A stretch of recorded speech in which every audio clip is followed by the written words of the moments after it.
സംസാരിക്കണമെന്നുണ്ടെങ്കിൽ ഞാൻ അധികം നേരം ഒന്നും സംസാരിക്കാൻ ഉദ്ദേശിക്കുന്നില്ല.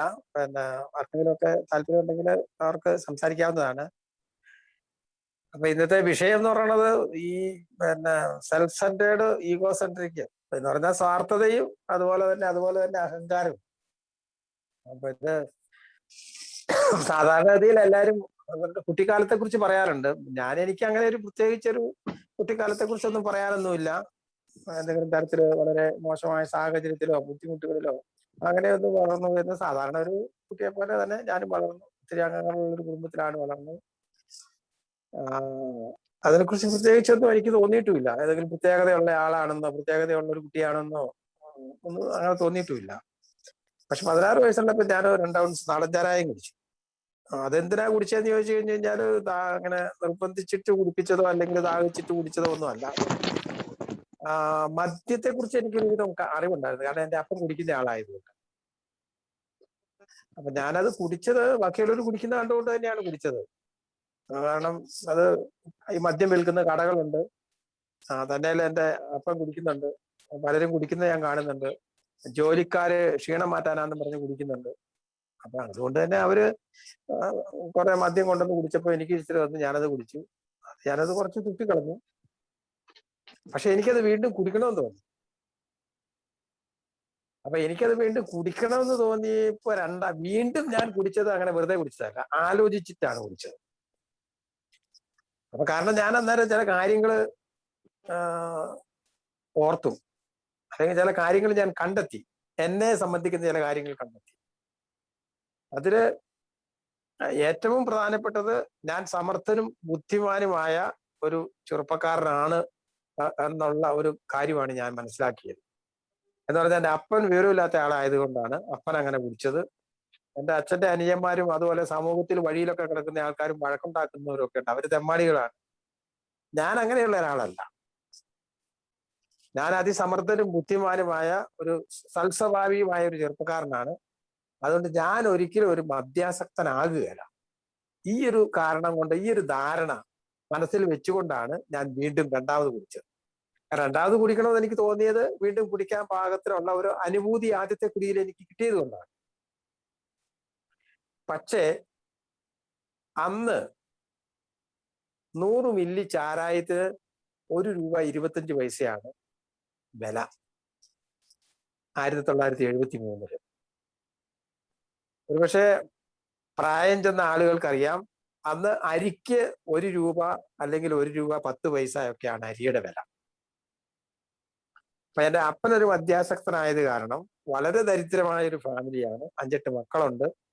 എന്റെ ജ്യേഷ്ഠ സഹോദരന്മാരും എന്റെ അമ്മയും ഒക്കെ കൂലിക്ക് ജോലി ചെയ്തിട്ടാണ് അന്ന് കുടുംബം പുലരുന്നത്. ഇത്തരം ഒരു സാഹചര്യത്തിൽ ₹1.25 മുടക്കി ഞാൻ മദ്യം കഴിക്കണം എങ്കിൽ ഞാൻ എത്രമാത്രം സ്വാർത്ഥനാണ്. ഒരിക്കലും അല്പം പോലും മറ്റുള്ളവരെ പരിഗണിക്കാത്ത സ്വഭാവമുള്ള ഒരാളാണ്. ഒരു പക്ഷേ മദ്യം കഴിക്കുവാനായി ഞാൻ എൻ്റെ സ്വഭാവത്തിൽ വരുത്തിയ ഒരു മാറ്റമാണ്, മനഃപൂർവ്വം ഞാൻ വരുത്തിയ ഒരു മാറ്റമാണ് എന്നാണ് എനിക്ക് പലപ്പോഴും തോന്നിയിട്ടുള്ളത്. കാരണം എനിക്ക് കുടിച്ചേ മതിയാകൂ, കുടിക്കാതിരിക്കാൻ എനിക്ക് നിർവാഹമില്ല. അതുകൊണ്ട് ഞാൻ എൻ്റെ ധാർമ്മിക നിലവാരത്തെയും എൻ്റെ എല്ലാ തരത്തിലുമുള്ള ഗുണഗണങ്ങളെയും മാറ്റി നിർത്തി ഞാൻ മദ്യത്തിലേക്ക് പോയി. ആ ഒരു 30-33 വയസ്സൊക്കെ ആയപ്പം അമ്മ തന്നെ എൻ്റെ മുഖത്ത് നോക്കി പറഞ്ഞു, ഇതിനേക്കാളൊക്കെ എത്ര ഭേദമായിരുന്നു നിന്റെ ഭർത്താവ്. അപ്പൊ ഞാൻ എൻ്റെ ഈ മദ്യപാന ഈ ജീവിതം ഇങ്ങനെ മുമ്പോട്ട് പോകും തോറും ഞാൻ എന്നെക്കുറിച്ച് മനസ്സിലാക്കിയ അല്ലെങ്കിൽ കെട്ടിപ്പടുത്ത ഒത്തിരി മിഥ്യാധാരണകളുണ്ട്. ഇപ്പൊ എനിക്ക് ചില കാര്യങ്ങളൊക്കെ അറിയാം. ഞാൻ പുസ്തകങ്ങളൊക്കെ വായിക്കുന്നു. ഞാൻ നല്ല വായനാശീലമുള്ള ആളാണ്. അത് ശരിയാണ്. പക്ഷെ മറ്റുള്ളവർക്കൊന്നും അറിയത്തില്ല എന്ന് ഞാൻ ധരിക്കുന്നതാണ് പ്രശ്നം. പലപ്പോഴും ഞാൻ അങ്ങനെയാണ് ധരിച്ചത്. എനിക്കറിയാം, പക്ഷെ മറ്റുള്ളവർക്കൊന്നും അറിയത്തില്ല. അത് വലിയ ഒരു കുഴപ്പത്തിലേക്ക് ചെന്ന് ചാടാനാണ് അത് ഉപകരിച്ചുള്ളൂ.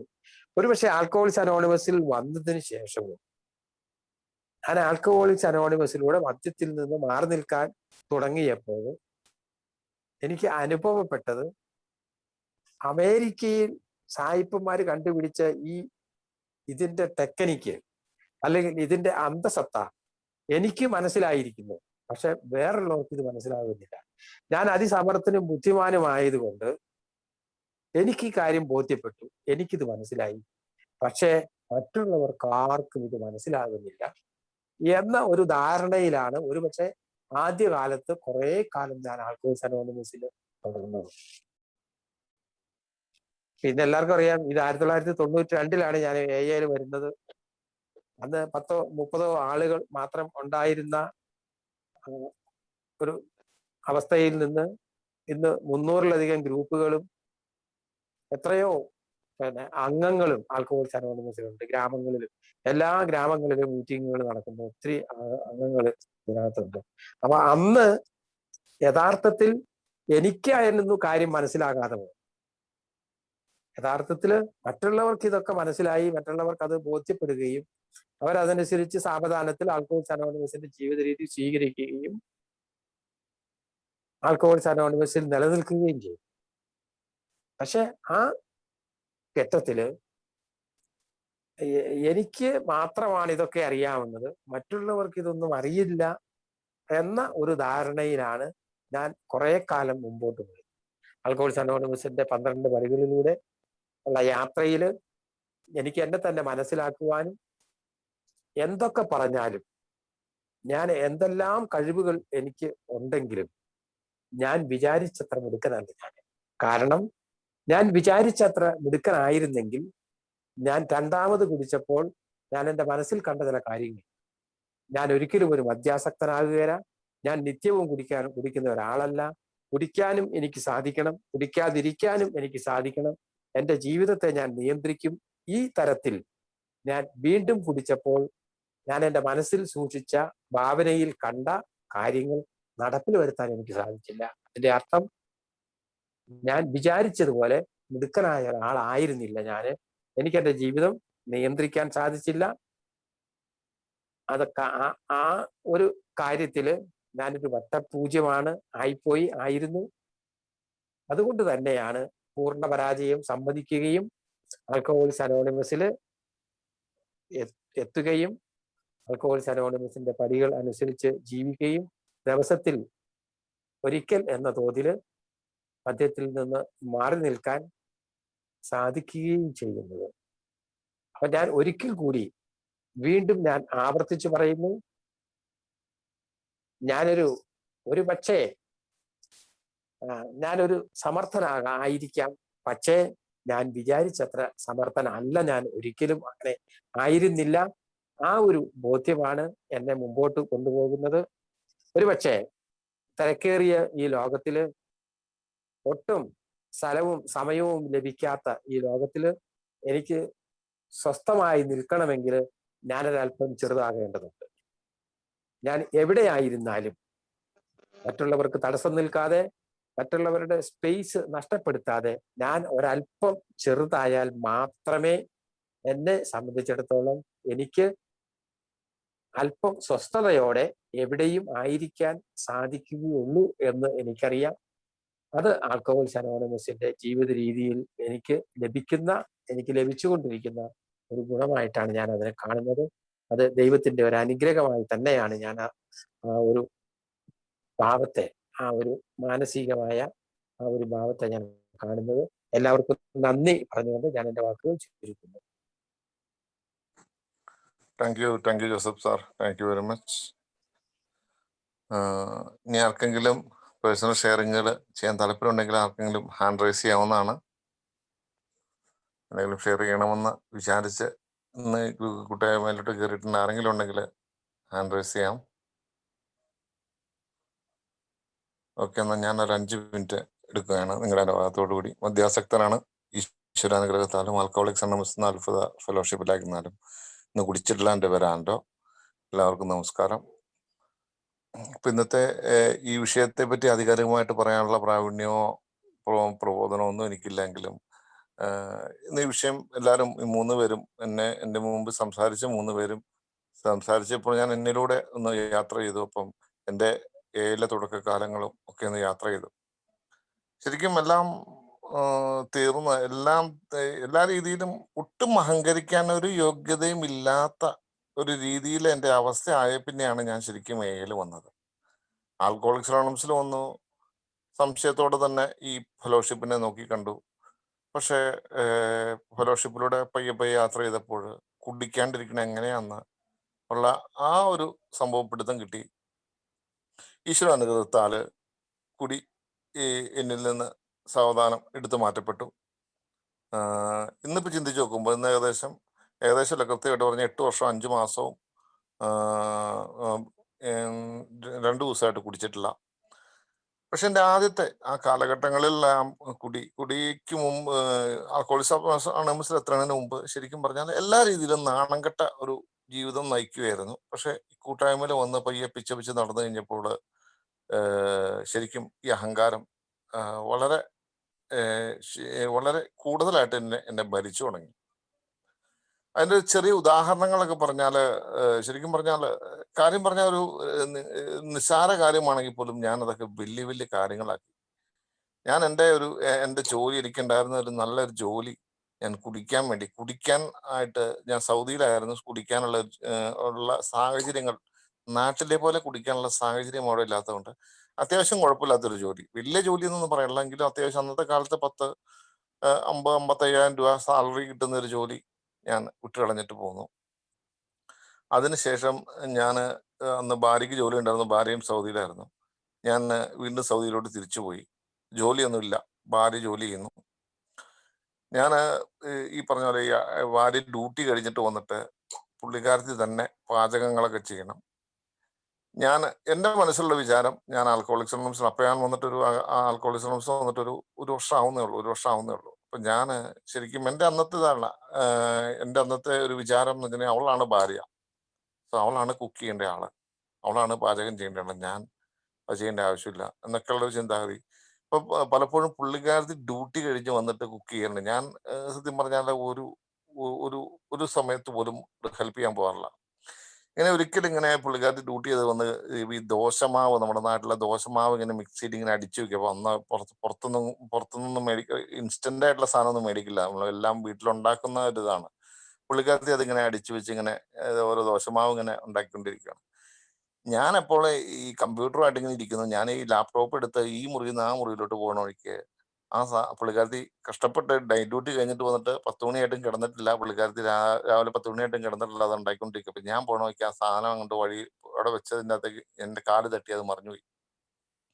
പുള്ളിക്കാരത്തിക്ക് ഭയങ്കരമായ ഒരു ഒരു ഒരു നിരാശയൊക്കെ വന്ന് പുള്ളിക്കാരത്തി എന്നോട് ചൂടായി.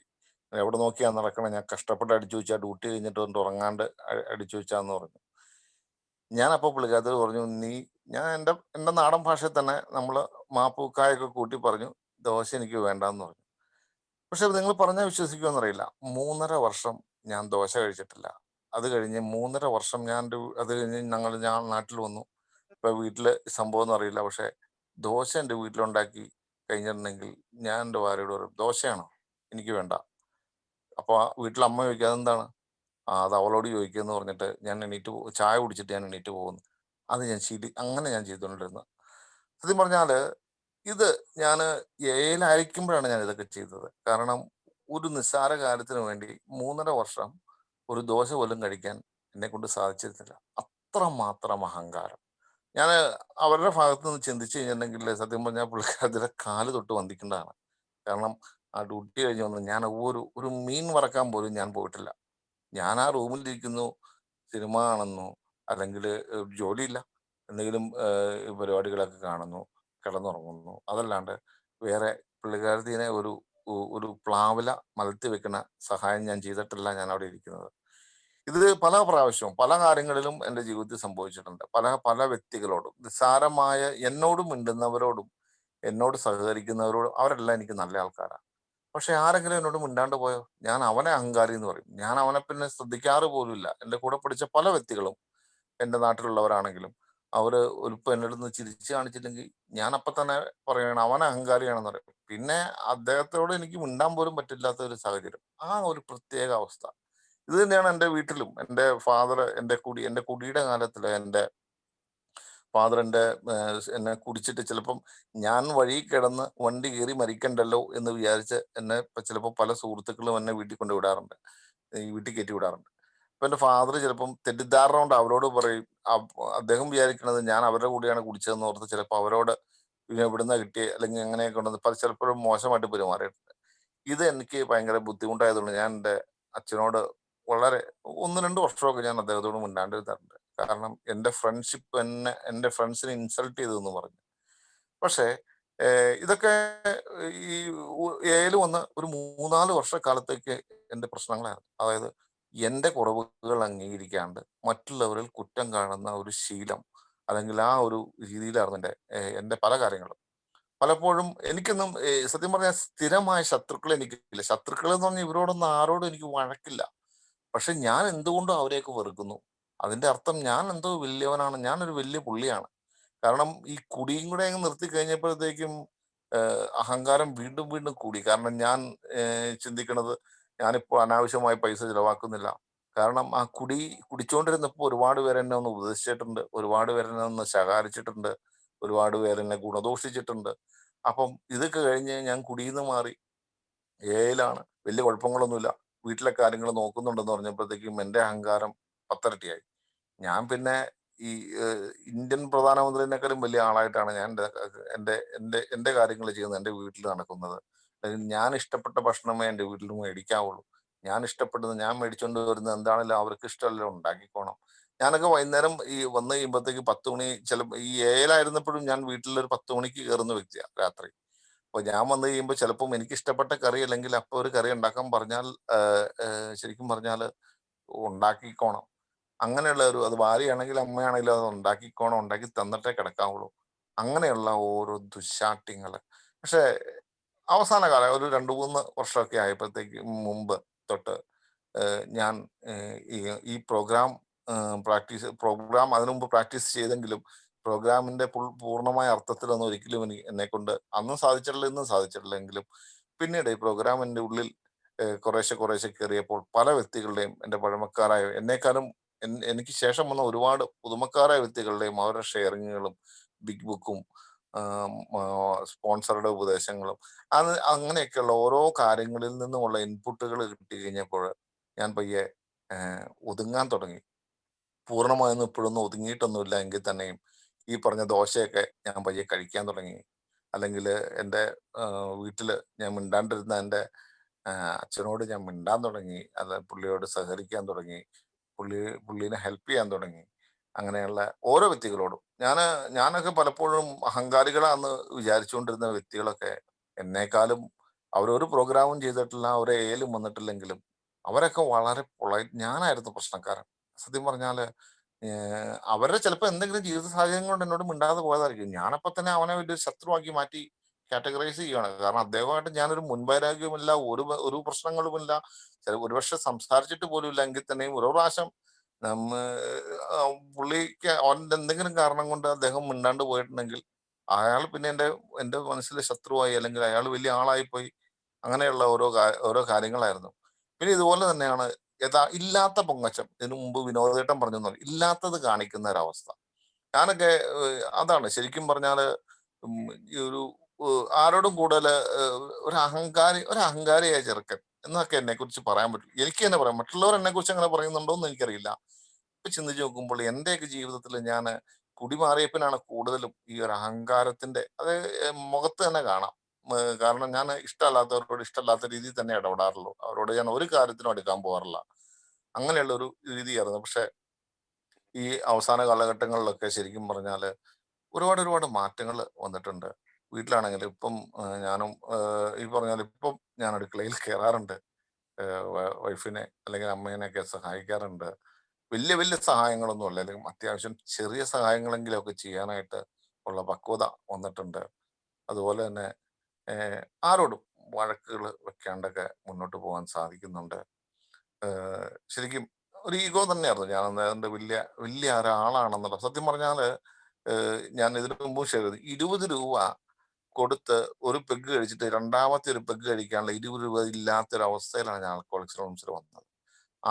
എനിക്ക് ശരിക്കും അഹങ്കരിക്കാനായിട്ട് ഒരു റോളും ഇല്ല. എങ്കിൽ തന്നെയും ഞാൻ അഹങ്കാരത്തിന്റെ ഹോൾസെയിലായിരുന്നു.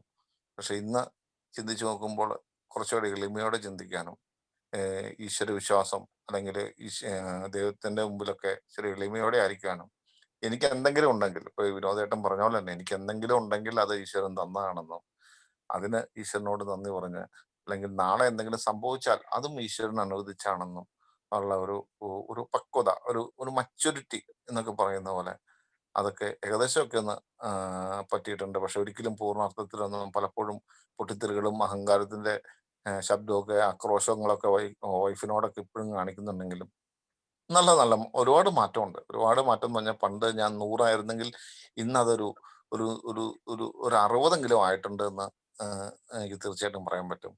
അതിന് കാരണം ശരിക്കും പ്രോഗ്രാമാണ്. ഞാൻ പറഞ്ഞ് ദീർഘിപ്പിക്കുന്നില്ല. ആർക്കെങ്കിലും ഷെയർ ചെയ്യാനുണ്ടെങ്കിൽ മുന്നോട്ട് വരാം. എല്ലാവർക്കും നല്ലത് വരട്ടെ എന്ന് പ്രാർത്ഥിക്കുന്നു. നന്ദി, നമസ്കാരം.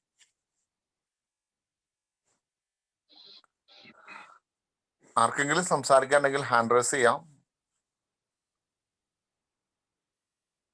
ഷംസു, എന്തെങ്കിലും സംസാരിക്കാൻ 2 വാക്ക്?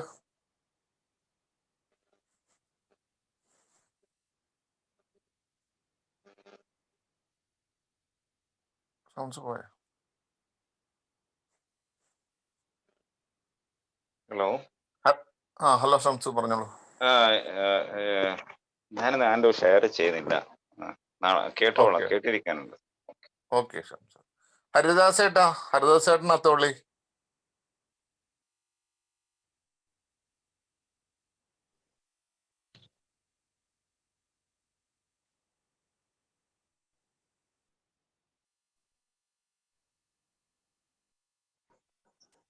ഹലോ ഹലോ, കേക്കാവോ? രാധാകൃഷ്ണനാണ്. രാഷൻ ചേട്ടാ നമസ്കാരം. കേക്കാം രാഷൻ ചേട്ടാ, പറഞ്ഞോ. ഹെഡ്ഫോൺ കുത്തിയിട്ട് കേൾക്കാൻ പാടില്ലായിരുന്നു, അതുകൊണ്ട് ഹെഡ്ഫോൺ.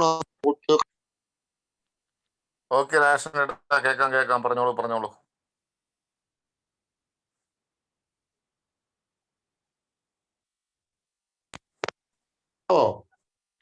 രാഷൻ ചേട്ടാ പറഞ്ഞോ, കേക്കാം. റേഞ്ചുള്ള സ്ഥലത്തോട്ടൊന്ന് മാറിയെന്ന അച്ചയുടെ സൗകര്യമായിരുന്നു.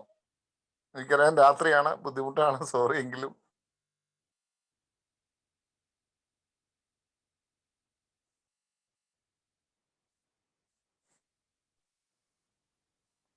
ഹലോ രാഷൻ ചേട്ടാ, ഹലോ കേക്കാമോ? രാഷൻ ചേട്ടാ മ്യൂട്ടാന്ന് തോന്നണല്ലോ ചേട്ടാ. രാഷൻ ചേട്ടാ മൈക്ക് മ്യൂട്ടാന്ന് തോന്നണു. അൺമ്യൂട്ട് ചെയ്യാവോ? ഇപ്പൊ ഓക്കെ. അൺമ്യൂട്ട്. അപ്പൊ കുഴപ്പമില്ല. ഇപ്പൊ കേക്കാവോ? ഇപ്പൊ കേക്കാം ചേട്ടാ, പറഞ്ഞോ. മധ്യാസക്തനാണ്. ഈശ്വര അനുഗ്രഹത്താലും ഫെലോഷിപ്പിലായിരിക്കുന്നാലും ഇന്ന ദിവസം മധ്യവച്ചില്ല. പേര് രാഷൻ ചേട്ടാ. ഞാൻ ഓൺലൈൻ മീറ്റിങ്ങില് കയറിയിട്ട് ഒത്തിരി ആയിരുന്നു. അപ്പൊ ഒന്നാമത് ഒരു മറ്റുള്ള മീറ്റിങ്ങുകളിലൊക്കെ പോയി കൊണ്ടിരിക്കുവാണ്. ഇപ്പൊ ഓൺലൈനിൽ അതുകൊണ്ട് കയറാൻ ഇച്ചിരി ഇത് വന്നായിരുന്നു. മീറ്റിംഗ് വന്ന പിന്നെ ഒരു AM മെമ്പർ വിളിച്ചിട്ട് പറഞ്ഞു 11ന്റെ മീറ്റിങ്ങിനൊന്ന് കയറുന്നു പറഞ്ഞു. അപ്പൊ ഞങ്ങൾ കുറച്ച് കാര്യങ്ങളൊക്കെ സംസാരിച്ചുകൊണ്ടിരിക്കുവായിരുന്നു. അദ്ദേഹം അത് പറഞ്ഞു കഴിഞ്ഞപ്പോ ഞാൻ പറഞ്ഞു, ഞാൻ ഇന്ന് കയറാൻ സാധ്യതയില്ല. ഞാൻ ഇന്ന് ഒരു മീറ്റിംഗ് ഒക്കെ കൂടിയതാണ്, ഉച്ചയോടെ 1.5 മണിക്കൂർ ഷെയർ ചെയ്തതാണ്, അതുകൊണ്ട് ഇന്ന് കയറാൻ സാധ്യതയില്ല എന്ന് പറഞ്ഞു. പിന്നെ ഒരു കുറച്ച് കഴിഞ്ഞപ്പോ എനിക്ക് തോന്നി, ഇപ്പൊ എന്നോട് മീറ്റിങ്ങിന് കയറാൻ പറഞ്ഞതിൽ എന്തെങ്കിലും കാര്യമുണ്ടല്ലോ എന്നൊരു തോന്നൽ എന്റെ മനസ്സിൽ വന്ന്. ശരിയാണ്, ഞാൻ ഈ നേരത്തെ ഒന്നും ആരൊന്നും പറഞ്ഞ കേൾക്കുന്നില്ല. അതെന്റെ ഒരു സ്വഭാവമാണ്. അപ്പൊ ഇപ്പൊ ചിലരൊക്കെ പറയുന്നത് ഞാൻ കേട്ടില്ലെങ്കിൽ ഞാൻ അങ്ങ് നടപ്പാക്കേണ്ട ഒരു രീതിയിലേക്ക് ഞാൻ അറിയാതെ തന്നെ വരുന്നുണ്ട്. അതുകൊണ്ട് ആദ്യം അദ്ദേഹത്തിന് നന്ദി. ഈ മീറ്റിങ്ങിന് ഞാനങ്ങ് പറയുകയാണ്, ഇന്ന് കയറിയതിൻ്റെ അകത്ത് എനിക്ക് നഷ്ടമില്ല, ലാഭമുള്ളൂ. കാരണം ഇന്ന് വിനോദ് കൊയിലിന്റെ ആ ഷെയറിങ് കേട്ടോണ്ടാണ് ഞാൻ കയറുന്നത്.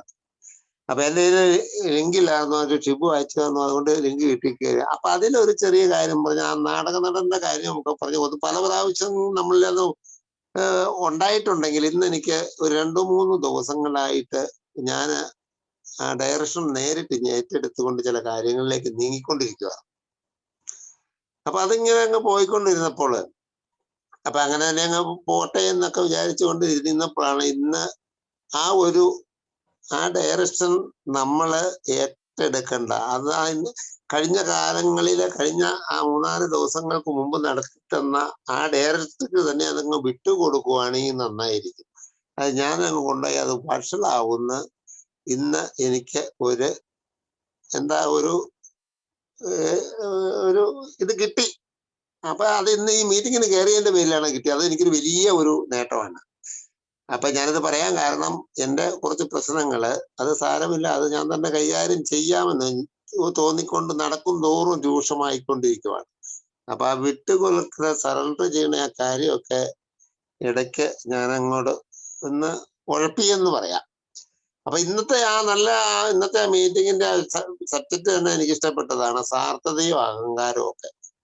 അപ്പൊ എന്റെ ആ സാർത്ഥതപരമായിട്ടുള്ള ഒരു കാഴ്ചപ്പാടാണ്, എനിക്കത് സാധിക്കും. അതുപോലെ എന്നിൽ വന്ന അഹങ്കാരമാണ് അത് വഷളായിക്കൊണ്ടിരിക്കുന്നതെന്ന് എനിക്ക് മനസ്സിലായി. കാരണം ഇന്നത്തെ മീറ്റിംഗ് എനിക്ക് ഗുണം ചെയ്തു. അപ്പൊ വയനാട് നിന്ന് പറഞ്ഞ ആ ജോസഫ് മാഷിന് ഒരു നന്ദി ഞാൻ അങ്ങ് പറയുകയാണ്. ഞാൻ അദ്ദേഹത്തിനോട് ഇച്ചിരി ഇതായിട്ട് പറഞ്ഞു, കഴിഞ്ഞ വർഷം എനിക്ക് 5% ബാങ്ക് ബാലൻസ് ഉണ്ടായിരുന്നു, അത് ഈ വർഷം 25% വർദ്ധിച്ചു എന്ന് പറഞ്ഞു. അത് ഞാൻ അഹങ്കാരത്തോടല്ല അത് പറഞ്ഞത്. ഞാനത് പറഞ്ഞത് തന്നെ കാരണം ഈ കോവിഡ് കാലഘട്ടത്തില്, ഈ ലോക്ക്ഡൌൺ കാലഘട്ടത്തില് എനിക്ക് ചില പ്രവൃത്തികളൊക്കെ ചെയ്യാൻ പറ്റിയതിന് കുറച്ച് ബെനിഫിറ്റ് ഒക്കെ കിട്ടി. അപ്പൊ അതുകൊണ്ട് വലിയ എക്സ്പെൻസുകളൊന്നും എനിക്ക് ഉണ്ടായില്ല. അതുകൊണ്ട് കുറച്ച് മിച്ചം വെക്കാൻ സാധിച്ചു എന്ന്. അത് എന്റെ കഴിവല്ല കേട്ടോ, ഈ ഡയറക്ടറുടെ കഴിവാണ്. അത് അദ്ദേഹത്തിനോട് ഞാൻ അത് തന്നെയാണ് പറഞ്ഞത്. അപ്പൊ ഞാൻ ഈ മീറ്റിങ്ങിൽ ഇന്ന് കയറി കഴിഞ്ഞ് കുറച്ച് പേരുകൾ നോക്കി കഴിഞ്ഞപ്പോൾ എനിക്ക് അറിയാവുന്ന കുറച്ച് പേരുകളൊക്കെ ഉണ്ട്. പിന്നെ അറിയാൻ പാടില്ലാത്ത ആരെങ്കിലും ഇതിനകത്തുണ്ടെങ്കിൽ കാണാൻ സാധ്യത, എന്നെ അറിയുന്നവരായിരിക്കും ഇതിനകത്ത് ഭൂരിപക്ഷം ഇന്നത്തെ ഈ മീറ്റിങ്ങിൽ എന്നെ ശ്രമിക്കുന്നവരെന്ന് എനിക്കറിയാം. ഞാൻ ഈ പറഞ്ഞ മാതിരി തന്നെ നിങ്ങളെ പോലെ ഒക്കെ അല്ലെങ്കിൽ നിങ്ങളെക്കാളും വളരെ മോശപ്പെട്ട അവസ്ഥയിൽ ഈ കൂട്ടായ്മയെ വന്ന ഒരു വ്യക്തിയാണ്. ഇപ്പൊ സാറ് 73 ചാരായത്തിന്റെ വില പറഞ്ഞു. ഒരു 100 ചാരായത്തിന് ₹1.25 എന്ന് പറഞ്ഞു. ഞാൻ ഒരു 70 കാലഘട്ടത്തിൽ ഈ ചാരായം അടിച്ച ഒരു വ്യക്തിയാണ്. അപ്പൊ അന്നത്തെ ആ കാലഘട്ടത്തിലൊക്കെ അന്ന് കഴിച്ചു കൊണ്ടുവന്ന ആ ചാരായത്തിന്റെ രുചി എന്റെ നാക്കിൽ ഇപ്പോഴും ഉണ്ട്. പക്ഷെ ഞാൻ ഈ കൂട്ടായ്മയിൽ കൂടി വന്ന ഈ കൂട്ടായ്മയുടെ കുറച്ച് തത്വങ്ങളൊക്കെ പാലിച്ചുകൊണ്ട് ജീവിച്ചു പോയപ്പോൾ എനിക്ക് സാധിക്കാത്ത പല കാര്യങ്ങളും സാധിക്കുന്നുണ്ട്. അപ്പൊ ഞാന് ആ ആദ്യ കാലങ്ങളിൽ കുടിച്ചു കിടന്ന കാലങ്ങളിലൊക്കെ ഞാനാണ് വലിയവൻ, ഞാനാണ് മറ്റവൻ, ഞാൻ പറയുന്നതൊക്കെ എല്ലാവരും കേൾക്കണം, ഞാൻ എന്നുള്ള ആ ഒരു ഇതിൽ നിന്നും മാറാതെ അതിൽ മുറുക്കെ പിടിച്ചുകൊണ്ട് മുന്നോട്ടുള്ള ആ ജീവിതം എന്നൊന്നും പറയാൻ പറ്റില്ല, പ്രാന്തമായ ഒരു അവസ്ഥയിൽ ഇങ്ങനെ അങ്ങ് മുന്നോട്ട് ഒരേ ദിവസങ്ങൾ ഇങ്ങനെ പോയിക്കൊണ്ടിരുന്നപ്പോൾ നാശങ്ങൾ മാത്രമായിരുന്നു.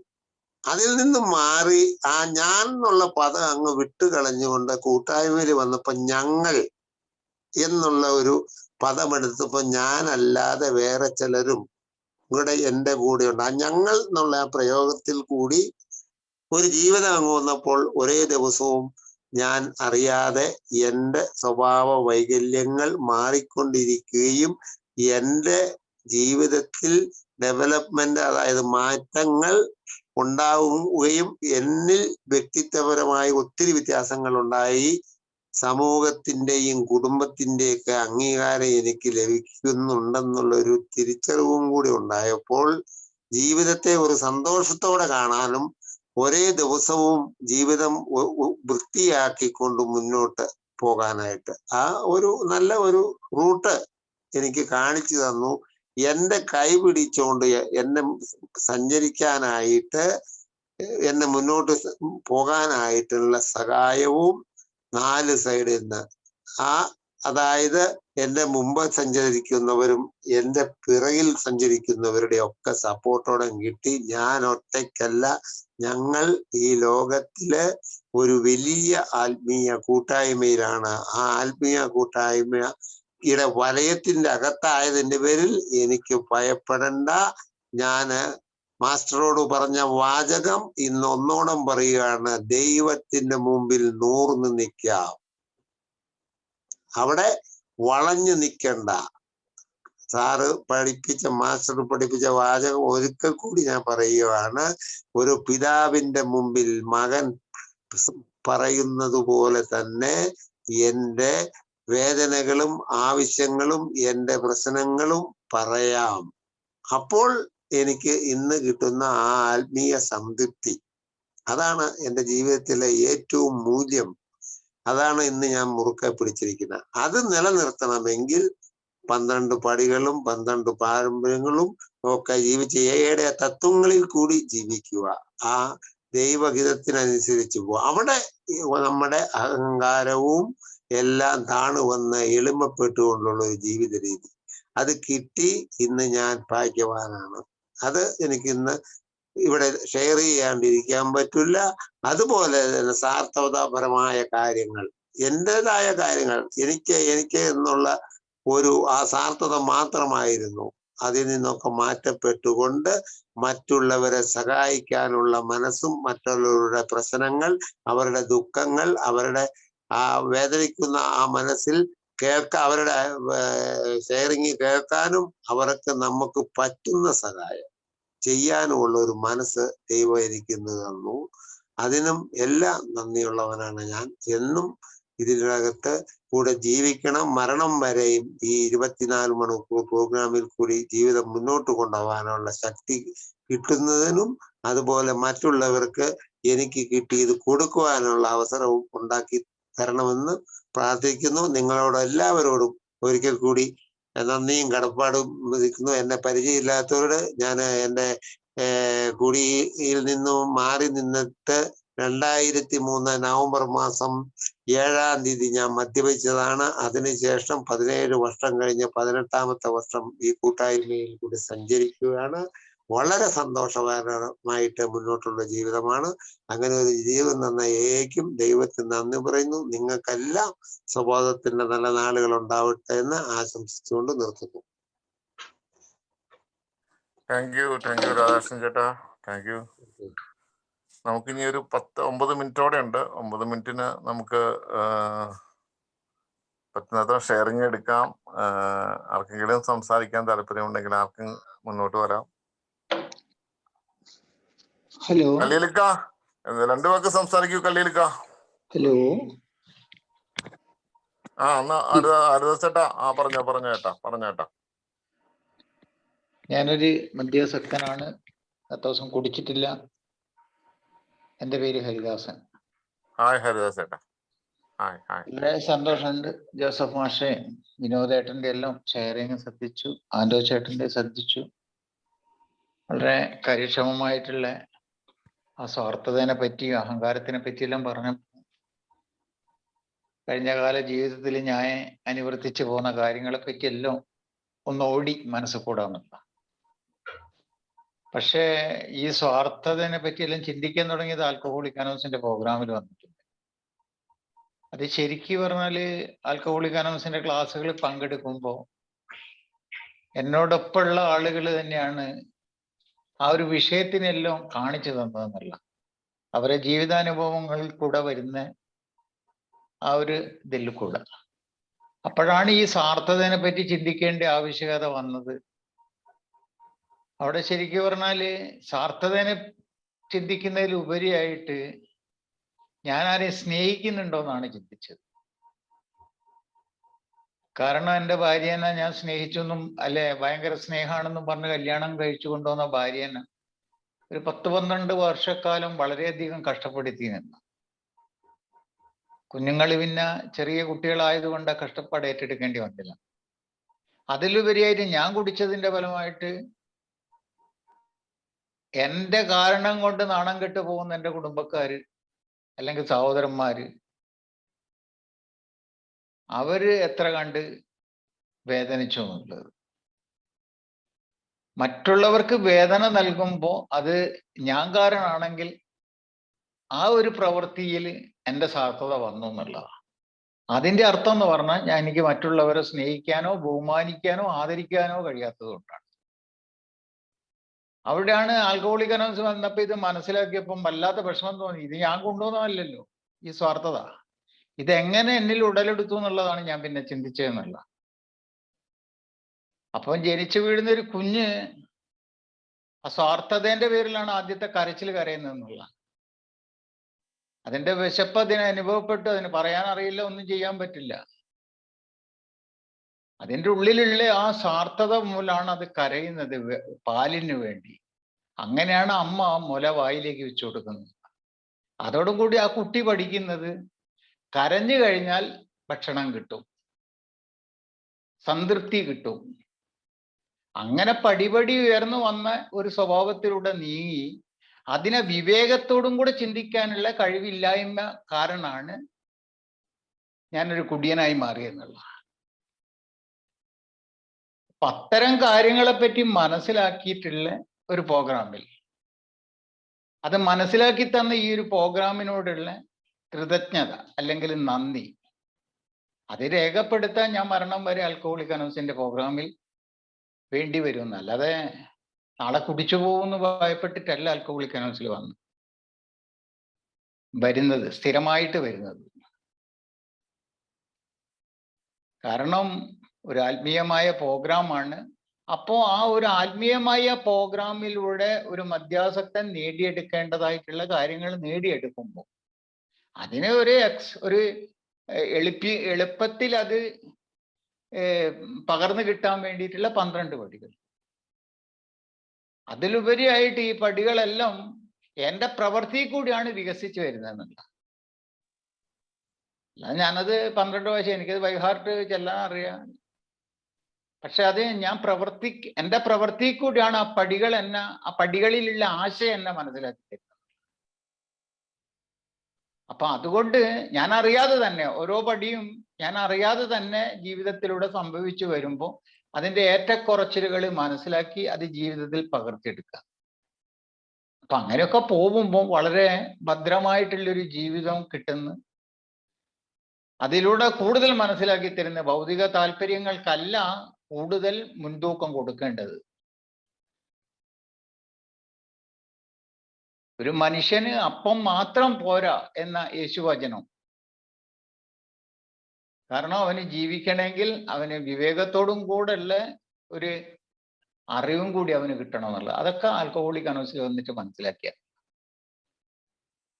കാരണം സ്നേഹിക്കാൻ കഴിയാത്ത ഒരു വ്യക്തി സ്നേഹം അനുഭവിക്കാൻ വേദനപ്പെടുന്നുണ്ടെന്ന്, അത് വളരെ ക്ലിയർ ആയിട്ട് അതിന്റെ ഉത്തരം ഉണ്ടെന്നുള്ളതാണ്. കാരണം ഞാനൊരു മദ്യാസക്തൻ ആയതുകൊണ്ട് ആൽക്കഹോളിക് അനോൺസിൽ എത്തി എന്ന് പറയുമ്പോൾ, അല്ലെങ്കിൽ ഒരു ആത്മീയ പ്രോഗ്രാമിൽ എത്തി എന്ന് പറയുമ്പോൾ, ഞാൻ ഒരു കാലത്ത് ഒരു 10-15 വർഷങ്ങളോളം മദ്യപിച്ചിട്ട് ഞാൻ എൻ്റെ ശരീരത്തിനെയും മനസ്സിനെയും തപിപ്പിച്ചതിന്റെ ഫലമായിട്ടാണ് ഞാൻ ആൽക്കഹോളിക് അനോൺസിന്റെ പ്രോഗ്രാമിൽ എത്തുന്നത്. ആത്മീയമായിട്ടുള്ള ഉണർവ് അന്നേ സംഭവിച്ചിട്ടുണ്ടെന്നുള്ള, പക്ഷെ അത് അബോധാവസ്ഥയിലാണെന്നുള്ള ഞാൻ തിരിച്ചറിഞ്ഞിട്ടില്ല. കള്ളു കുടിക്കുന്ന, അടി കിട്ടുന്ന, മാനഹാനി സംഭവിക്കുന്ന, അഭിമാനക്ഷത ഏൽക്കുന്നുണ്ട്, റോഡുമ്മൽ വീണ് കിടക്കുന്നുണ്ട്, നടക്കാൻ പോലും കഴിവില്ലാത്ത തരത്തിലൊക്കെ ആവുമ്പോൾ ആ ഒരു തപിപ്പിക്കലിലൂടെ യഥാർത്ഥത്തിൽ ഒരു തപസ് അനുഷ്ഠിക്കുക, ഞാൻ അബോധാവസ്ഥയിൽ ഒരു തപസ് അനുഷ്ഠിച്ചതിന്റെ ഫലമായിട്ടാണ് ആൽക്കഹോളിക് അനോൺസിന്റെ പ്രോഗ്രാമിൽ എത്തിപ്പെടുന്നത് എന്നുള്ളത്. ആത്മീയത അവിടെ തുടങ്ങുന്നുണ്ട്, പക്ഷെ അത് വിവേകമല്ല, ചിന്തിക്കാനുള്ള കഴിവില്ല. അതുകൊണ്ട് ആൽക്കഹോളിക് അനോണിമസിൽ വന്ന് ഞാൻ അനുഭവിച്ച ആ ഒരു ഭൂതകാലത്തിൽ ഞാൻ അനുഭവിച്ച നിസ്സഹായത കാരണം ഞാൻ ആൽക്കഹോളിക് അനോൺസിന്റെ അംഗമായി മാറി. അതിനോടനുബന്ധിച്ച് തന്നെ കൂട്ടിയോജിപ്പി എഴുതി വെച്ചിരിക്കുന്നത് നിങ്ങളുടെ ജീവിതം അനിയന്ത്രിതമായി പോയി. ഓക്കെ, അത് ചിന്തിക്കൂ. അതാണ് ആൽക്കഹോളിക് അനോൺസ് പറഞ്ഞത്. നിങ്ങളുടെ ജീവിതം എങ്ങനെ അനിയന്ത്രിതമായി? കോടിക്കണക്കിന് ജനങ്ങൾ നിങ്ങളെ മുന്നിൽ ജീവിക്കുന്നു, എന്നിട്ട് നിങ്ങൾക്ക് എന്തുകൊണ്ട് നിങ്ങളെ ജീവിതം അനിയന്ത്രിതമായി പോയി? ഒന്ന് ചിന്തിക്കാൻ പറഞ്ഞ ആൽക്കഹോളിക് അനോണിമസ്. അതുകൊണ്ട് തന്നെ വളരെ ഭംഗിയായിട്ടുള്ള ഒരു ജീവിതം ഇന്ന് ജീവിച്ചു പോകുന്നുണ്ട്. ഒരു കുറ്റമില്ലാത്ത ജീവിതം, എനിക്ക് എന്നെ അംഗീകരിച്ചും കൊണ്ട് ഒരു കുറ്റകരമല്ലാത്ത ജീവിതം, അത് ഒരു പക്ഷേ എന്നെ സംബന്ധിച്ച് അതൊരു വലിയ നേട്ടമായിട്ട് ഞാൻ ആൽക്കഹോളിക് അനോൺസിലൂടെ കരുതുന്നു. ഏതായാലും ഈ വൈകിയ വേളയിൽ 2 വാക്ക് സംസാരിക്കാൻ കഴിഞ്ഞ്, ആദ്യം എന്നെ വിളിച്ചപ്പോൾ ഈ ഒരു ഫോണ് പെട്ടെന്ന് തയ്യാറായി പോവുക, നമുക്ക് ഇതിന്റെ എന്താ പറയാ വിക്രസ് ഒന്നും അറിഞ്ഞോണ്ടോ, അതുകൊണ്ടാണ് പറ്റിപ്പോയത്. Okay sir. താങ്ക് യു ഹരിദാസേട്ടാ, താങ്ക് യു വെരി മച്ച്. നമുക്ക് ഏകദേശം ഈ 2 മിനിറ്റോടെ ഉള്ളൂ. ആർക്കെങ്കിലും 1 മിനിറ്റ് എന്തെങ്കിലും ഷെയർ ചെയ്യാണെങ്കിൽ ഷെയർ ചെയ്യാവുന്നതാണ്. ഷിബുചേട്ടാ എന്തെങ്കിലും പറയാനുണ്ടോ? ഷിബുചേട്ടാ ഇല്ല ആൻഡ്രോച്ചാ, ഇല്ല.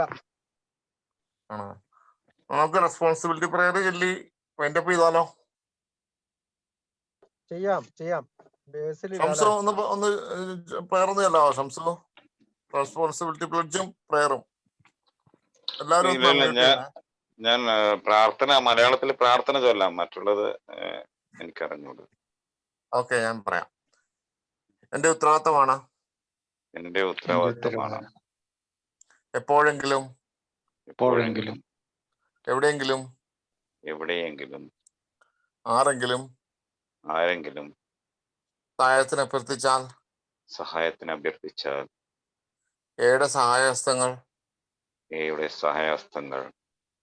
അവിടെ ഉണ്ടായിരിക്കണമെന്ന് ഞാൻ ആഗ്രഹിക്കുന്നു. ഇതെന്റെ ഉത്തരവാദിത്തമാണ്.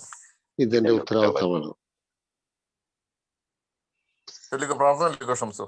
ഓക്കെ. പ്രാർത്ഥന. ദൈവമേ,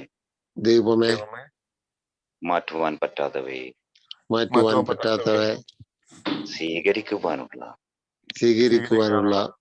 പ്രശാന്ത മനസ്ഥിതിയും മാറ്റുവാൻ പറ്റുന്നവയെ മാറ്റുവാനുള്ള ധൈര്യവും ഇവയെ തമ്മിൽ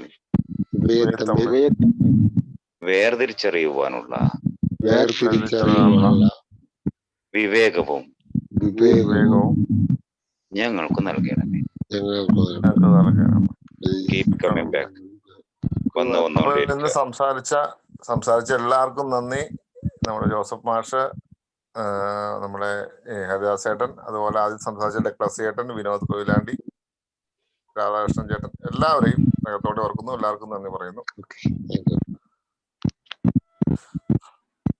thank you. Keep coming back. രാമേട്ട, അതിനൊന്നും മിണ്ടാത്ത രാമേട്ട. ഇത് ക്വാറന്റൈൻ കഴിഞ്ഞ് റൂമിൽ നിന്നൊക്കെ പോയില്ലേ? നാട്ടിലേക്ക് പോയി. നാട്ടിലോട്ടോ? ആരുടെയോ മൈക്ക് ഭയങ്കര സൗണ്ട് ആണല്ലോ. നാട്ടിലല്ല മണിയേട്ടാ, ഞാനിവിടെ തന്നെ. വൈഫ് വന്നപ്പോ ക്വാറന്റൈൻ ആയിരുന്നു മാത്രം. അല്ല, ക്വാറന്റൈൻ കഴിഞ്ഞ് വൈഫിന്റെ ഒരുമിച്ച് പോയില്ലേന്ന് ചോദിക്കാം. അതെ, ഇപ്പൊ ഒരുമിച്ചാ. അല്ല, നാട്ടിലെ കാര്യല്ല. ഡ്രൈവിംഗിലാണോ? ചേട്ടാ,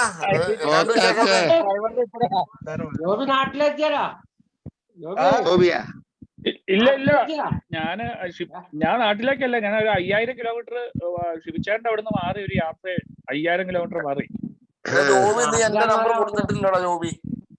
ഈ രാധാകൃഷ്ണൻ ഒരാളെ ഹാൻഡ് റൈസ് ചെയ്തിട്ടുണ്ടല്ലോ.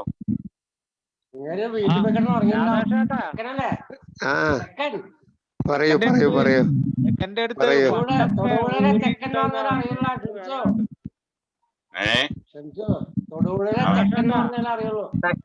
തൊടുപുഴ തെക്കെന്ന് പറഞ്ഞ കേരളത്തിൽ അറിയാത്ത ആരെങ്കിലും ഉണ്ടോ?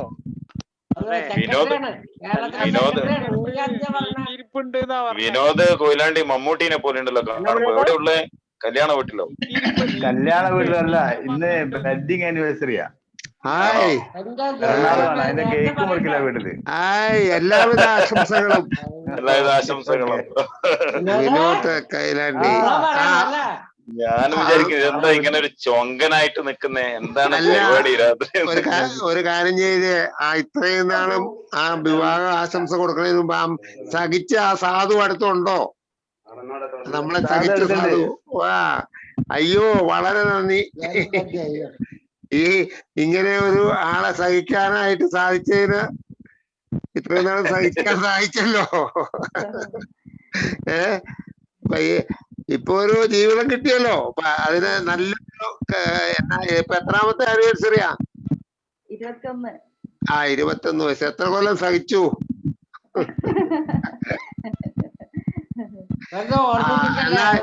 ഏറ്റവും കൂടുതൽ പീഡനം സഹിച്ച ഒരു കക്ഷിയായി എന്റെ ഭാര്യ. പുള്ളിക്കാരത്തി ഇപ്പൊ ഇവിടെ ഇല്ല, വേറൊരു സ്ഥലത്ത് ജോലിയാണ്. അപ്പൊ അവിടെയാണ്, നാളെ എത്തുള്ളൂ. അപ്പൊ അത് ഞങ്ങള് ഇങ്ങനെ കേക്കൊക്കെ മുറിച്ച് ഇങ്ങനെ ഭയങ്കര ഹാപ്പി ആയിട്ട് ഇത് ആഘോഷിക്കാറുണ്ട്.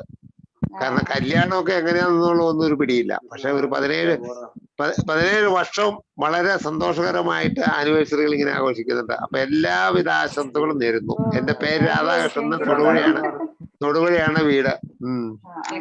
തെക്കന്റെ തെക്കൻ എന്ന് പറഞ്ഞാൽ അറിയപ്പെടുന്ന ആളാ. പറഞ്ഞു ഞാൻ ലൈറ്റ് ഓഫ് ചെയ്തേക്കോ കേട്ടോ, മനഃപൂർവ്വം അല്ല, ടൈമൊക്കെ ആയില്ല, മറ്റുള്ളവർക്ക് ശല്യം ഉണ്ടാവുണ്ടല്ലോ, അതുകൊണ്ടാണ്. എല്ലാവിധ ആശംസകളും. Okay sir, thank U. ആ ശംസുക്ക, ഓക്കെ ഓക്കെ. നാളെ വടകര മീറ്റിങ്ങിന് വരുമ്പോ ഒരു ദിവസം കേക്കിങ് എടുക്കണേ. ആയിക്കോട്ടെ. ഓക്കെ. രാമേന്ദ്രൻ കേട്ടോ, ഇതെന്നാ ഒരു സ്നേഹമില്ലാത്ത ഉറക്കം പിടിച്ചോ? ഞങ്ങൾക്കൊന്നും ഉറക്കൊന്നുമില്ല, ഞങ്ങൾ 3 മണിക്കൊക്കെ ഉറങ്ങണേ. നിങ്ങളൊക്കെ അപ്പൊ രാവിലെ എണീറ്റിട്ട് നമ്മുടെ മറ്റേ വർക്കുകൾ ചെയ്യണ്ടേ രാവിലെ എണീറ്റ്? അതൊക്കെ അപ്പൊ രാവിലെ 6:30 മണിക്ക് വീണ്ടും മീറ്റിംഗ് കയറിയാണ്, പിന്നെ വർക്കാ കൂടിയൊക്കെ ചെയ്യും. ജോബിനെ കുറെ കണ്ടിട്ട്. എവിടെയാ ജോബി? സുഖാണോ? 6:30-7 മണിയാകുമ്പോ അടുത്ത മീറ്റിംഗ് കയറും. 3 മണിക്ക് ഉറങ്ങാനും അറിയാമോ? അപ്പഴേ ഒരു വേറെ ഒരു രത്നകുമാർ കാണുന്നുണ്ടല്ലോ, അതാരാ? ഉറങ്ങിയോ? മണിയല്ല, അനോണിമിറ്റിയാണ്. രാധാകൃഷ്ണേട്ടാ, ഞാൻ പറഞ്ഞില്ല ഞങ്ങളുടെ അടുത്ത് കാശൊക്കെ മിച്ചുണ്ട് എന്ന് പറഞ്ഞപ്പോ ഞങ്ങൾ അങ്ങോട്ട് വരുന്നുണ്ട്. എപ്പോ വരാം, വെൽക്കം. ഒരു പ്രശ്നവും ഒരു വിഷയങ്ങളും ഇല്ല. നമ്മളെ എന്നാന്ന് പറയാൻ കാരണം എന്താണെന്നറിയോ? ഈ നമ്മളിട്ട് അപ്പളേ എയിൽ പുരോഗമനം ഉണ്ടോന്ന് ഉള്ള ഒരു ഇതുണ്ട്. അപ്പൊ അതാ ഞാൻ ഇന്ന് പറഞ്ഞത്. കാരണം എന്നാന്ന് വെച്ചിട്ട് കഴിഞ്ഞ വർഷം 5% ഉണ്ടാകുന്നുള്ളൂ, ഇത്തവണ 20% വർധനവുണ്ടായി എന്നാ പറഞ്ഞത്. പ്രത്യേകിച്ച് അതിന് ഒരു നേട്ടോടുണ്ട്, പറയാൻ പറ്റില്ലെങ്കിലും. ഇത് വേറെ നിങ്ങളോട് ആരോടും അല്ല കേട്ടോ, മണികണ്ഠനോടോ പറഞ്ഞേ. കാരണം അദ്ദേഹത്തിന്റെ പാർട്ടിയാണ് കേരളം ഭരിച്ചത്.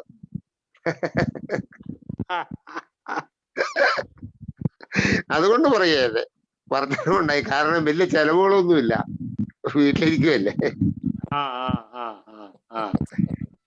അതൊക്കെ പോട്ടെ. ഇലക്ഷൻ വർക്കൊക്കെ ഉണ്ടോ? ഫേസ്ബുക്കിൽ കാണാം.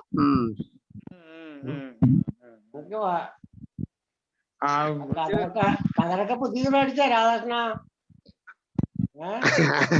പഴയതിരിക്കണ്ട, 5 കൊല്ലം മുമ്പുള്ളത്. അത് അലക്കി തേച്ച് വെച്ചിട്ടുണ്ട്, ആവശ്യം വരുമല്ലോ. നിങ്ങൾക്ക് പിന്നെ ജോസഫ് സാറുണ്ടല്ലോ,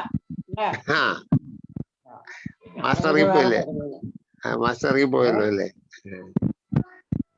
അപ്പൊ മണിയണ്ണ ഇങ്ങനെ നന്നായിട്ട് പോണു കാര്യങ്ങളൊക്കെ.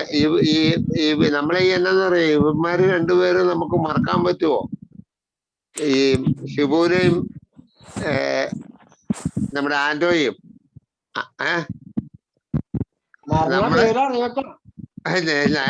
എനിക്ക് സുബോധം എന്ന് പറഞ്ഞ ശകലം ഉണ്ടായത് ഇവന്മാരുടെ കൂടെ കൂടി, ഇവന്മാർ രണ്ടുപേരുടെ കൂടിപ്പില്ല. അപ്പൊ ഇവന്മാരെ മറക്കാൻ പറ്റില്ലല്ലോ. അവര് പറഞ്ഞു രാധാകൃഷ്ണന്റെ കൂടെ കൂടി.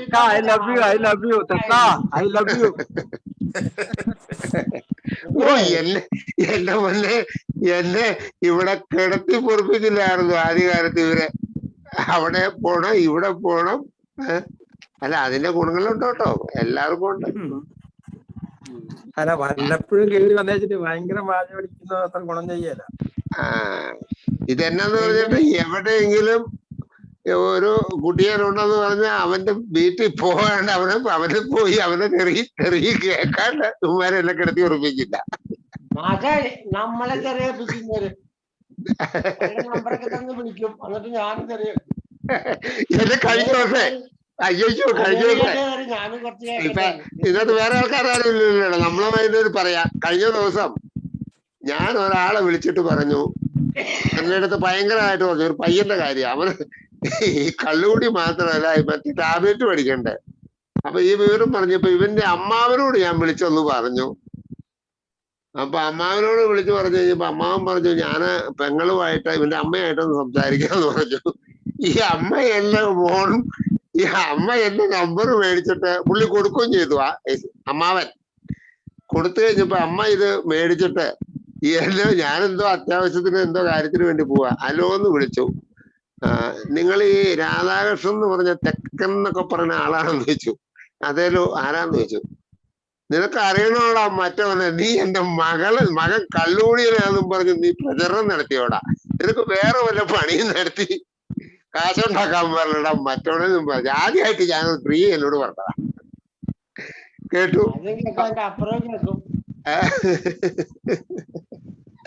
അപ്പൊ ഞാൻ ഒന്നും മിണ്ടാൻ പോയില്ല. ഞാൻ നമ്മളെ കേൾക്കാണ്ടിരിക്കാൻ പറ്റില്ല. ഞാൻ പറഞ്ഞു നമ്മുടെ ഗുരു പ്രിൻസിനോട് പറഞ്ഞു, അവിടെ പ്രിൻസേ ഇങ്ങനെ ഇന്ന് ഞാൻ ആര് തെറി കേട്ടിട്ടിരിക്കും, അതിന് അതൊക്കെ തിരിച്ചു പറയാനായിട്ട് വന്നാന്ന് പറഞ്ഞു.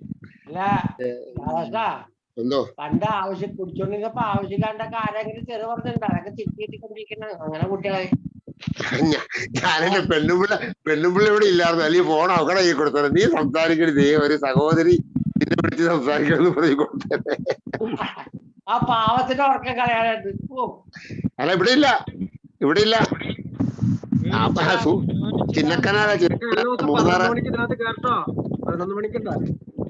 ആരെ ഞാന് സ്ഥിരമായിട്ടൊന്നും കയറുന്നില്ല, വല്ലപ്പോഴൊക്കെ കയറാം. കാരണം എന്താ വെച്ചാൽ എന്റെ പൊന്നെ രാധാകൃഷ്ണൻ പറ്റ ഒരാളെ തരായിരുന്നു, ആളിന്ന് ഇറങ്ങിപ്പോയി. ആരായിരുന്നു? അത് കലീലെന്ന് പറയും, അറിയോ? കലീൽ എനിക്ക് പരിചയമുള്ള ആളാ. നിങ്ങൾക്ക് പറ്റ ആളാ കലീല്, നമുക്കറിയാവുന്ന ആളാ. നമുക്ക് ഒരു കക്ഷിയെ നമുക്കൊന്ന് പേഴ്സണലായിട്ട് സംസാരിക്കുന്ന ഒരു കക്ഷി ഉണ്ടായിരുന്നു. അത് പുള്ളിയുടെ പേരും മറന്നുപോയി. നാരായണനാണോ?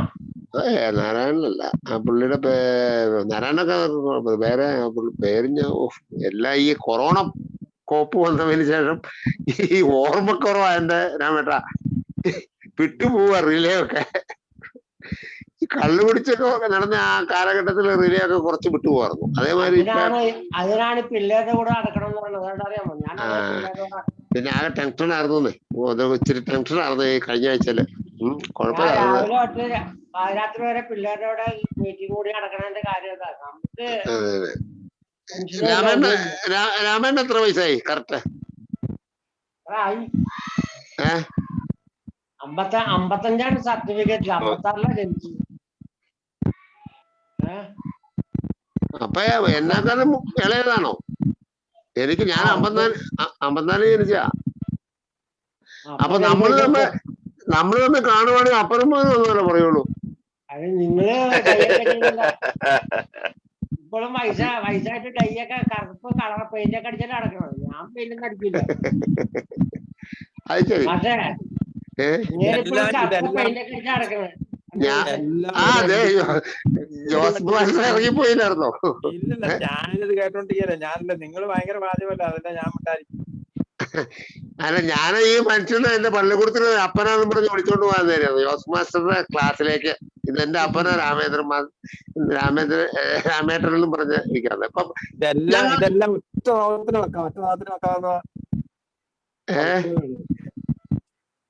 ഈ പാപ്പനെ വിളിച്ചോണ്ട് പോകണമെങ്കിൽ രാമേട്ടനെ വിളിച്ചോണ്ട് പോകുന്നത്. അതാ രാധാകൃഷ്ണൻ, എന്റെ പിള്ളേരെ കൊണ്ട് ഞാൻ സ്കൂളിൽ ചെല്ലുമ്പോ പറയേ മോന്റെ മോനാണോ മോളുടെ മോനാണെന്ന് ചോദിക്കും.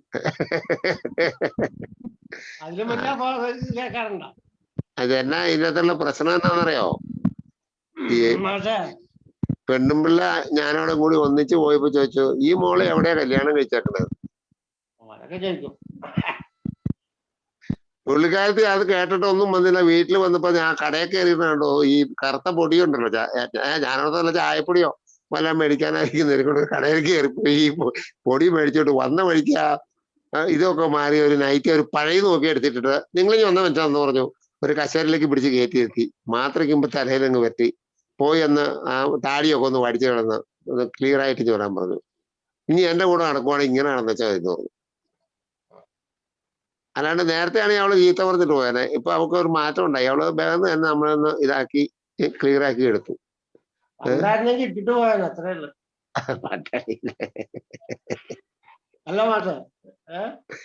അതെ, ഞാനൊരു കാര്യം ഞാൻ പറഞ്ഞുതരാം.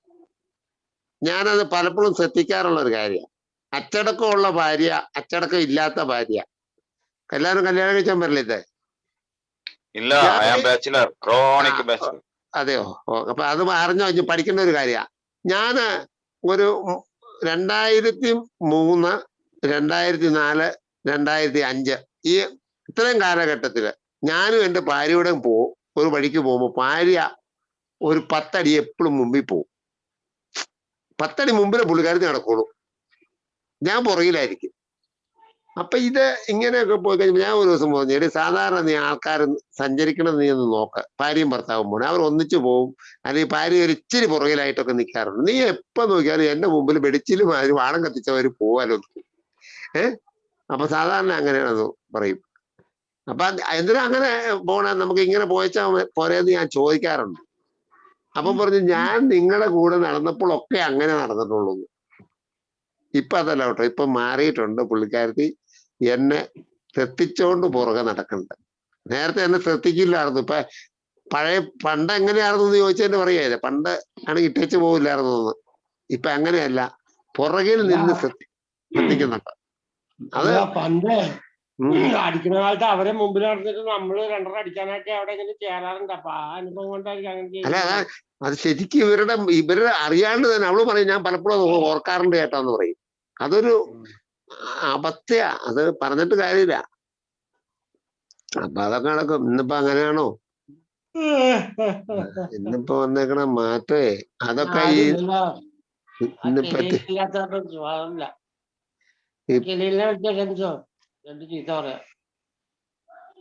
നമ്മളെന്താ ഈ നല്ല രീതിയിൽ ജീവിക്കുന്നവരൊക്കെ നമ്മൾ ഈ മോശപ്പെട്ട ആൾക്കാർ ചീത്ത പറയേണ്ട വല്ല കാര്യമുണ്ടോ? ചീത്തല്ല, ഞങ്ങൾക്ക് തമാശ പറയാനാ, അതിന് ഉറപ്പൊന്നും ഉണ്ടാവില്ല. അതിപ്പോ ഇപ്പൊ ഞാൻ പറഞ്ഞേക്കാം, നമ്മളൊക്കെ എന്ന് പറഞ്ഞാൽ ഈ വയസ്സും പ്രായമായി കാലും നീട്ടിയിരിക്കുന്ന ആൾക്കാരാ. കൊച്ചു പിള്ളേര് ചെറുപ്പക്കാര് അവര് വളർന്നു വരട്ടെ. ഞാൻ ആകെ മൊത്തം എന്തെങ്കിലും 4 ചീത്ത പറഞ്ഞെങ്കിൽ ആ ജോസഫ് മാസ്റ്ററോട് പറയും, ആ മണിയണ്ണനോട് പറയും, പിന്നെ ആ പ്രിൻസിനോട് പറയും.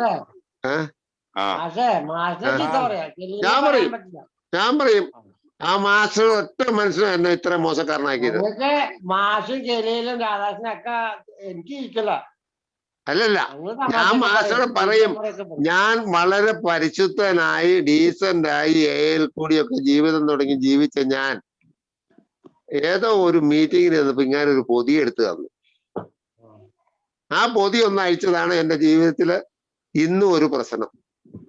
ഇന്ന് പ്രശ്നമാ. ഇന്ന് ആ സാധനം നല്ലത് കിട്ടാനില്ല, ഇവിടെ എങ്ങനെ ഇല്ല. അതെനിക്കറിയാം എന്താണ്. വയനാടിന് ഞാൻ പോണം.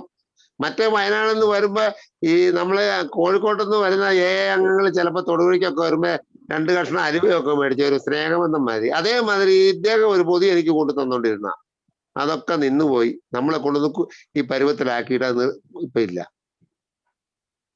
അപ്പൊ ആ മനുഷ്യനൊക്കെ ഞാൻ ചീത്ത പറയും. പിന്നെ പഞ്ചസാര ഇട്ടതാണോ? അതൊന്നല്ല. അല്ല, പിന്നെയുണ്ട്, ഞാൻ ചാലക്കുടി ചെല്ലുമ്പോ വേറൊരാളുണ്ട്, എനിക്ക് അങ്ങനെ നിലയെ പോയി ഒരു സാധനം തരും. അത് കിട്ടിയില്ലെങ്കിൽ ഞാൻ ആ മനുഷ്യ ചീത്ത പറയും. എന്നെ മനസ്സിലായോ ചേട്ടാ? ഒരു 2.5 വർഷം മുമ്പ് ഞാന് നിങ്ങളുടെ നാട്ടിൽ വന്നിരുന്നു, ഷിബുവേട്ടന്റെ വീട്ടില്. ഷംസു എന്ന് പറയും, കണ്ണൂരാ വീട്. ഞാനങ്ങനെ അന്ന് പരിചയപ്പെട്ടായിരുന്നു. ഓക്കെ, ഞാൻ മിക്കവാറും അടുത്ത ഒരു 2 ആഴ്ചക്കകം തലശ്ശേരിക്ക് വരണം. തലശ്ശേരിക്ക് വരണ ഷംസോ, തലശ്ശേരിക്ക് ഞാൻ വരുന്നുണ്ട്. മോളെ എവിടെയാ കല്യാണം കഴിച്ചേക്കണേ?